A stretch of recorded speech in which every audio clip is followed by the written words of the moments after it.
चलो स्टार्ट करते हैं। तो पहले हम एक रन डाउन दे देता कि अपना डेरिवेटिव्स कहाँ से कहाँ तक है, क्या क्या कंटेंट किस तरह। मैं रीडिंग नंबर 66 से स्टार्ट है, वी गो ऑन टिल 75। ठीक है, नाम का 10 चैप्टर है, कुछ कुछ चैप्टर दो दो तीन तीन पेज का है। डेरिवेटिव्स इज वन सब्जेक्ट जहाँ पे बहुत सारा अंडरस्टैंड अपने को फॉर्मूला बुक में दिया हुआ, अपने को एक भी नहीं करना, सारा फॉर्मूला अपने डिराइव करेंगे। एक ही फॉर्मूला है जो अपने को डिराइव करना है, बाकी सब फॉर्मूला अपने आप ऐड ऑन होता है। For example x is equal to two two y is equal to 2x। फिर धीरे धीरे क्या होगा, एक एक करके वेरिएबल खाली जुड़ता रहे उसी इक्वेशन। ठीक है, तो कहने का मतलब है it is very simple derivatives. जबरदस्ती का खाली एक डर बैठा हुआ है कि it is very tough. Formula बार बार बोल रहे हैं, अपने को कुछ नहीं करना। तो एग्जाम के पहले या बाद में जब सेल्फ स्टडी करोगे, फॉर्मूला रटने वटने का बिल्कुल सीने मत, वरना गड़बड़ हो गया। ठीक है, चलो अब स्टार्ट करते हैं बेसिक्स। तो डेरिवेटिव क्या होता है? तो डेरिवेटिव एक ऐसा इंस्ट्रूमेंट है जिसका वैल्यू कोई दूसरा इंस्ट्रूमेंट डिसाइड करता है। फॉर एग्जाम्पल ईटीएफ, मान लो निफ्टी का कोई ईटीएफ, तो निफ्टी का ETF is defined by Nifty. तो निफ्टी इज योर एसेट, या अपने भाषा में underline. Nifty ETF is your derivative. Suppose करो ये बॉटल है, ठीक है, 500 600 1000 का मैक्सिमम प्राइस हो, वो भी दो तीन बार गिर गया तो वो भी कुछ नहीं मिल रहा। अब लेकिन यही अगर गोल्ड प्लेटेड हो जाए तो इसका प्राइस अब गोल्ड का प्राइस डिसाइड करेगा। गोल्ड का प्राइस बढ़ेगा तो इसका भी बढ़ेगा and vice versa. So now this becomes a derivative of gold. Simple enough. अब डेरिवेटिव एक एसेट के ऊपर हो सकता है, मान लो गोल्ड के ऊपर हो गया, मल्टीपल एसेट्स के ऊपर भी हो सकता है। फॉर एग्जांपल अब निफ्टी, तो निफ्टी का वैल्यू कैसे डिसाइड होता है? 50 स्टॉक्स को अलग अलग वेट देके। तो Nifty is also derivative of those 50 stocks, एक तरह से भी बोल सकते हैं। तो it can be for one asset और a group of assets. Simple enough. अगर एक एसेट का दाम बढ़ेगा, this is also expected to rise. एक घटेगा तो this is also expected to fall. Derivative inverse भी हो सकता है। इनवर्स एज इन, अगर एसेट का दाम बढ़ेगा, अंडरलाइन का दाम बढ़ेगा, हो सकता है डेरिवेटिव का प्राइस फॉल भी हो सकता है। वो डेरिवेटिव का फीचर उसी तरह से किया। Practical example, call and put option, जिस जो भी हल्का फुल्का प्रैक्टिकली काम। तो कॉल ऑप्शन क्या होता है? जैसे जैसे अंडरलाइन का प्राइस ऊपर जाता है, कॉल ऑप्शन भी ऊपर जाता है। जैसे जैसे अंडरलाइन का प्राइस नीचे जाता है, कॉल ऑप्शन भी नीचे। पुट ऑप्शन क्या होता है? जैसे जैसे अंडरलाइन का प्राइस ऊपर जाता है, पुट ऑप्शन नीचे जाता है। एंड अगर अंडरलाइन नीचे जाएगा तो पुट ऑप्शन ऊपर जाएगा। सब अपने डिटेल में आगे जाके भी करें। क्लियर है डेरिवेटिव्स का? सिंपल ना। अब कुछ कुछ कॉन्ट्रैक्ट्स का डिस्कशन। फिलहाल के लिए अपने बहुत टाइप्स होते हैं, let's keep it simple and कहेंगे कि अपने दो टाइप ऑफ कॉन्ट्रैक्ट। एक होता है फॉरवर्ड कॉन्ट्रैक्ट, एक होता है फ्यूचर्स कॉन्ट्रैक्ट्स। मान लो हम और तुम मिलके एक कॉन्ट्रैक्ट साइन किए कि I will buy let's say 100 kgs या 1000 kg of XYZ at 100 rupees per kg। Total 1 lakh का माल हो गया। ये हम लोग करेंगे इन 30 days।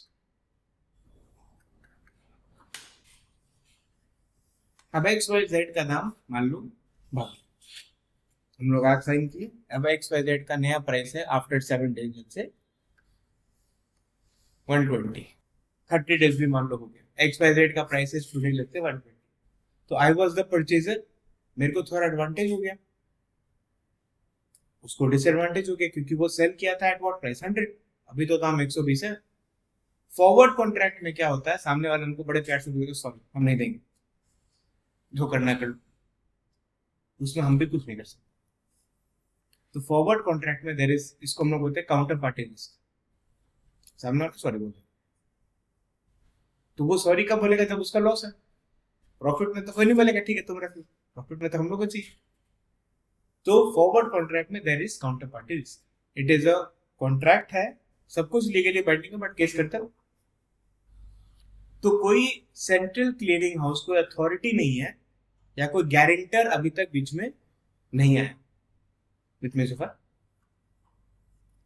अच्छा, जब हम लोग कॉन्ट्रैक्ट में एंटर किए थे, ना ये हमसे कुछ एडवांस लिया, ना लेट्स से हम इससे कुछ एडवांस लिए फॉर व्हाटएवर रीजन, तो there was no exchange of cash at the initiation of the contract also. मान लो शुरू में हम उसको कुछ देता तो हो सकता है कैन बाइंड या वो फॉरफिट हो सकता है। It is just an agreement, पैसा का लेन देन बिल्कुल नहीं हुआ। नेक्स्ट सिचुएशन, अब अगर ये सेम चीज मान लो हम लोग फ्यूचर्स कॉन्ट्रैक्ट में करते हैं, तो फ्यूचर्स कॉन्ट्रैक्ट में there is a counter party. Counter party as in center clearing house, वो गारंटी देता है, फॉर एग्जांपल एनएससी बीएससी। तो इसमें जो भी काम होता है वो फ्यूचर्स कॉन्ट्रैक्ट, उसमें I don't know the other person, the other person does not know me, लेकिन काम होगा। कुछ भी ऊपर नीचे होगा, हमको को मतलब नहीं सामने वाला डिफॉल्ट करे नहीं करना, हमको भाई एनएससी से पैसा लेना, हमको एक्सचेंज से पैसा लेना। प्रॉफिट हो तो मिलेगा, लॉस होगा तो वो खुद ही काट लेगा, हमको बोलना भी नहीं। तो फॉरवर्ड कॉन्ट्रैक्ट में I know the counter party knows me, हम लोग एक दूसरे को जानते हैं। फ्यूचर कॉन्ट्रैक्ट में ये लग्जरी नहीं। फॉरवर्ड कॉन्ट्रैक्ट में देयर कैन बी नेगोशिएशन, क्योंकि खाली हम लोग दोनों हैं। हम लोग अब मान लो हम उसको बोले देखो हम 10,000 ले लेंगे, तुम दाम थोड़ा और कम कर दो, बल्क में ले लेंगे दाम और कम कर दो, हम थोड़ा एडवांस अभी दे देंगे तुम और दाम कम कर दो, मेरे डिलीवरी तक पहुंचा दोगे तो हो सकता है वो बोले हम थोड़ा दाम बढ़ा देंगे। तो देयर इज नेगोशिएशन। फ्यूचर्स में तुम एक क्वांटिटी लो, तुम 1,00,000 quantity low, price is same for everyone. तो फ्यूचर कॉन्ट्रैक्ट्स क्या होता है, स्टैंडर्डाइज्ड, सबके लिए बराबर। मतलब हम जाए या अंबानी जाए, फिलहाल रिलायंस का शेयर खत्म हुई है उसके लिए। अब एक्सचेंज कैसे गारंटी देता है कि भाई सामने वाला पैसा देगा। तो फॉरवर्ड कॉन्ट्रैक्ट में क्या था, there was no exchange of principal शुरू में। फ्यूचर्स कॉन्ट्रैक्ट में there is something called margin. तो when I am entering into a contract to buy, I will have to pay some margin. He is entering into a contract to sell. अब ये practically जा रहे हैं, theoretical से थोड़ा दूर जा रहे हैं। When he is entering into a contract to sell, he also has to give some margin. मतलब उसको बेचने से पैसा मिलता है, लेकिन उसको फिर भी पैसा देना। ये अपना theoretical में कवर नहीं है, एग्जाम के लिए ये सब ध्यान नहीं रखना, प्रैक्टिकल डिस्कशन करो। अब क्या होता है, मान लो एवरी डे जैसे प्राइसेस जा रहा है बढ़ रहा है, जैसे अपने एग्जाम्पल में 7 डेज में प्राइस 20 रुपए भाग गया था, हम भी आराम से बैठा था, वो भी आराम से बैठा था।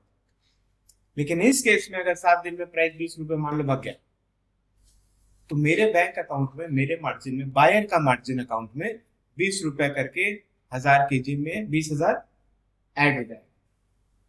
उसका बैंक अकाउंट जो सेलर है उसका अकाउंट से 20 रुपए करके 1000 केजी से 20,000 लॉस हो गया, 20,000 उसका बैंक अकाउंट से, मार्जिन अकाउंट से डिडक्ट हो जाएगा। तो ऑलरेडी एक्सचेंज रख चुका वो पैसा जो बैलेंस है, और ऑलरेडी बायर को दे चुका प्रॉफिट का पैसा। समझ में आ रहा है? तो the exchange is not waiting for 30 days to end, every day हिसाब है फ्यूचर्स अकाउंट, इसको हम लोग मार्क टू मार्केट बोलते हैं। एवरी डे हिसाब होता है फ्यूचर्स अकाउंट में, इसीलिए डिफॉल्ट का चांसेस बिकम वेरी। देखो, a derivative is a security that derives its value from the value of another security or a variable or a group of securities also at some specific future date. ये date important है, या it has to be specified, वरना कब होगा पता ही नहीं। Security or variable that determines the value is referred to as the underlying. जो अपने बात किए, the value of this derivative at a point is derived from the value of the underlying. Asset ऊपर नीचे होगा तो derivative ऊपर नीचे होगा। Simple example is a forward contract specifies the price at which one party agrees to buy at a specific future date. जैसे जो अपने किए थे सेल 1000 केजी एट 100 रुपए, इसमें 100 शेयर है एट 30 रुपीज। तो ये जो 30 रुपीज है जिसपे अपने प्राइस डन कर दी, इसको हम लोग बोलते हैं फॉरवर्ड प्राइस। अगर ये फॉरवर्ड कॉन्ट्रैक्ट है तो फ्यूचर्स कॉन्ट्रैक्ट है तो इसको फ्यूचर्स प्राइस बोल देंगे। अंडरलाइंग एसेट हो गया कौन सा, एक्मे कॉर्पोरेशन, क्योंकि यही एसेट है जिसके बेसिस पे प्रॉफिट लॉस होगा। The date of the future transactions is known as settlement date, 3 months from now. तो 3 months from now जो डेट में अपने हिसाब करेंगे उसको सेटलमेंट डेट बोलते हैं। अपने केस में that was 30 days। 100 shares is the contract size. कितने शेयर्स का था ये खाली मार्क करेंगे, हम समझा, very very important. The forward price is set so that the forward contract has zero value to both parties at initiation. Neither party pays at the initiation of the contract. ये तो अपने already discuss कर लिया. अब ये value वाला चीज क्या है ये समझ. अब देखो फॉरवर्ड कॉन्ट्रैक्ट है तो इट इज स्टैंडर्डाइज्ड, सॉरी मैंने नेगोशिएबल वाला सीन बैठता. बट मान लो तुम्हारे पास let's say 100 share Reliance and उसका दाम मान लो 1000, तुमको बेचना, तुम 1000 के नीचे बेचोगे क्या? अब मान लो हम बायर हैं, हमको 100 शेयर खरीदना है, हमको पता है ना मार्केट प्राइस 1000 है, हम 1000 के ऊपर खरीदेगा क्या? हाँ कम में तो दोगे 150 के, लेकिन कम में तुम नहीं दोगे, ज्यादा में हम खरीदेंगे नहीं, तो घूम फिर के कौन सा प्राइस में काम होगा? 1000 रुपए में काम होगा. तो जो प्राइस चल रहा है उसी प्राइस पे नॉर्मली काम होता है, चाहे फॉरवर्ड बोलो चाहे फ्यूचर्स बोलो. तो इसीलिए शुरू में ही उस कॉन्ट्रैक्ट का मान लो हम लोग कर रहे हैं कि इस दिन 1000 रुपए में काम होगा, मार्केट प्राइस ही चल रहा, तो इस कॉन्ट्रैक्ट का अभी के लिए वैल्यू कितना है? 0. अगर हम फाड़ के फेंक भी दे किसी को फर्क नहीं पड़ता, बाजार से जाके उठा ले. तो इसका वैल्यू अभी के लिए कितना है? 0. अगले दिन मान लो शेयर प्राइस हो गया 1010, अब इसका वैल्यू है 10 रुपया करके बायर के लिए, सेलर के लिए 10 रुपया करके लॉस. समझ में आ रहा? पक्का? तो फॉरवर्ड कॉन्ट्रैक्ट का इनफैक्ट आगे जाके हम लोग करेंगे, कोई भी कॉन्ट्रैक्ट करेंगे, फ्यूचर्स करेंगे, फॉरवर्ड करेंगे, स्वैप्स करेंगे, सबका इनिशियल वैल्यू में 0 होगा. इनिशियल वैल्यू 0 होगा, प्राइस अलग होगा, प्राइस 100 रुपया होगा या 1000 रुपया होगा. इनिशियल वैल्यू मतलब अगर मान लो इसमें अपने ये कॉन्ट्रैक्ट पेपर हम लोग साइन कर दिए, 1000 रुपया का चीज है, 1000 रुपया ही मार्केट पे, मेरा कुछ प्रॉफिट है क्या इस कॉन्ट्रैक्ट में? तुम्हारा कुछ वैल्यू, हाँ वैल्यू को प्रॉफिट भी बोल सकते हैं. Profit is 0 at initiation. Price है, फॉरवर्ड प्राइस है, प्राइस इज कितना? 1000. तो there is a difference between forward money price and contract value. इसमें कंफ्यूजन होता है, ध्यान रखना. वापस से the forward price is set, so the forward contract has 0 value at initiation. फिर वही सब बोला कि 30 का मार्केट प्राइस है, हम लोग 30 किए हैं तो किसी का कोई वैल्यू नहीं है. जब 30 से मान लो 40 होता है तो 10 रुपीज का या $10 का एक वैल्यू, वेरी गुड, एक वैल्यू क्रिएट हो जाएगा. किसके लिए? बायर के लिए. सेलर के लिए नेगेटिव वैल्यू. सब जस्ट रीड थ्रू करना, बाकी और कुछ माफ नहीं करना. अच्छा अब देखो फॉरवर्ड में एक और advantage compare to future contract, बहुत अच्छे से अपने समझेंगे. हम लोग सब मिलके कॉन्ट्रैक्ट में गए, बाय एट 1000 100 क्वांटिटी, तो वही 1 लाख का अपना माल होगा. जब बाय एट 1000 के तो करेंट प्राइस भी 1000 ही होना चाहिए ताकि वैल्यू 0 रहे. अगले दिन डे 1 डे 2 जो भी बोलो, प्राइस हो गया 1020, तो भाई अपना 20 रुपीज करके 100 शेयर में प्रॉफिट हुआ 2000. मिला नहीं अभी तक, वैल्यू है कॉन्ट्रैक्ट का 2000 रुपए का, लेकिन मिला नहीं है अभी तक. वो फ्यूचर्स में मिलेगा, फॉरवर्ड में कुछ नहीं मिला. ठीक है. अब मान लो ना हम लोग ये काम ना, मतलब हम लोग को डिलीवरी नहीं उठाना, हम लोग को ट्रेडिंग करना कि 30 दिन है पहले सटा देंगे, लेकिन लग रहा है दाम भाग जाए, ट्रेडिंग करें. ठीक है. तो हम लोग सोचे देखो 50 रुपए तक का तो स्टॉप लॉस है, 50 से ज्यादा का रिस्क नहीं ले सकते, कैपिटल ही नहीं. कैपिटल तो होना चाहिए मान उठाने का. हम लोग के पास टोटल में 100 × 50 5000 रुपए है, हम लोग के पास है ही इतना रुपए, उससे ज्यादा है ही. तो हम लोग कॉन्ट्रैक्ट तो घुस सकते हैं क्योंकि सामने वाले तो पैसा तो मांगा ही नहीं. कॉन्ट्रैक्ट में घुस गए लाख रुपए का, 5000 रुपए लेके बैठ, उसको थोड़ी पता हम लोग के पास नहीं, उसको बताएंगे नहीं. तो शुरू में तो प्रॉफिट है, ठीक है, अच्छा लग रहा. मान लो डे 10 भाई 4000 का तो लॉस में है, कैपिटल साफ होने वाला. इतना कैपिटल है क्या? अब बस जमाकारी कर रहे भाई थोड़ा बढ़ जाओ, थोड़ा बढ़ जाओ, क्योंकि सामने वाला आएगा तो हम लोग को तो बड़े अच्छे से सॉरी बोलना पड़ेगा. केपर फुल हो गया, सॉरी. डे 20 अगेन पैसे नहीं है अपने पास. डे 30 चलो उसको और थोड़ा बेटर कर, इतना लॉस देख ली तो 5000 रुपये प्रॉफिट. कहा तो पैसा नहीं था, कहा पैसा डबल करके निकले 30 दिन. तो फॉरवर्ड कॉन्ट्रैक्ट में क्या हुआ, पैसा नहीं था, लेकिन लास्ट प्राइस डिसाइड करता है कि पेमेंट लेना है कि सेटलमेंट डेट में जो प्राइस है वो डिसाइड करता है कि हमको पैसा मिलेगा कि देना पड़ेगा। ये सेम अगर फ्यूचर्स में होता, पूरा सेम कॉन्ट्रैक्ट मान लो फ्यूचर में होता, तो यहाँ पे डे 1 में या जो भी डे 2 में भी 2,000 रुपया तो बैंक में आ जाता मार्जिन अकाउंट में। यहाँ पे 2,000 रुपये तो वो पहले दिया था, वो पहले वापस खींचेगा, फिर 4,000 रुपया और खींचेगा, क्योंकि at the end of the day भाई 4,000 का तो लॉस है, हम लोग को देना पड़ेगा 4,000। 4,000 वो खींच चुका, अब उस अकाउंट में कितना रुपया बचा है खाली। यहाँ पे फिर बोलेगा भाई तुम्हारा 2,000 का और लॉस हो गया 2 दिन में, 5 दिन में, 2,000 रुपये और दो, है क्या अपने पास उतना अकाउंट में? तो वो यही पे क्या करेगा, सौदा स्क्वायर ऑफ कर देगा। हम लोग 30 डेज निभा ही नहीं पाएंगे।